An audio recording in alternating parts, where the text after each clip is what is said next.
Hi friends, it's Linda here, and I've got the turkey vulture here with me today. And there's a couple of myths that go along with this particular bird.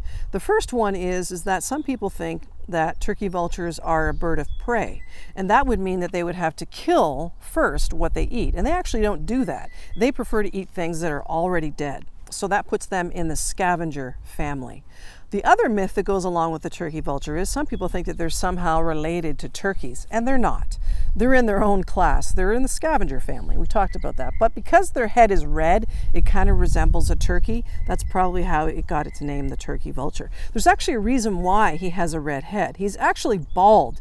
Bald is beautiful, and he has no feathers on his head. And the reason for that is when he's eating, let's say, for example, roadkill, he doesn't want to get that carrion stuck in his feathers because it would weigh him down. So he doesn't have that issue because he's bald. Other cool features about the turkey vulture, some people think they're kind of a gross bird, but I think they're gross yet cool, and they serve a very important purpose. All scavengers do.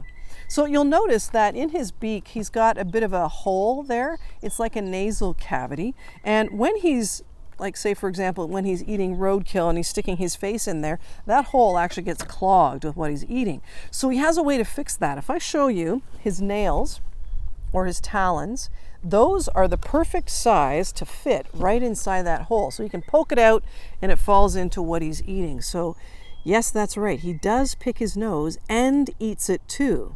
That's true.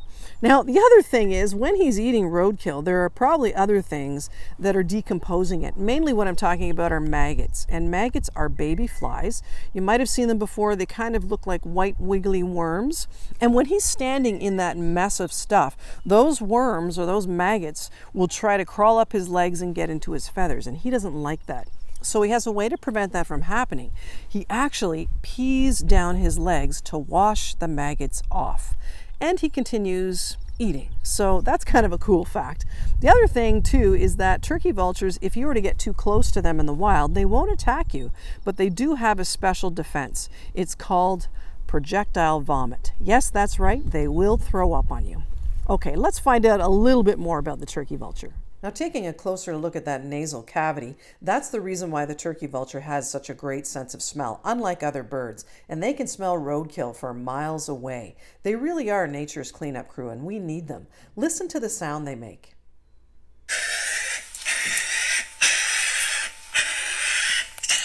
Sometimes it's hard to tell the difference between a hawk and a turkey vulture, especially when they're in flight, but there are some subtle differences that you can see. When you're looking at the underside, their feathers that are closest to their face are actually dark in color, and as the feathers move out towards the edges, they're kind of a silvery gray. And you don't often see turkey vultures flapping their wings. They tend to soar in circles on warm air drafts, and the ends of their feathers look like fingertips. You'll also see them almost kind of forming a V pattern as they teeter back and forth.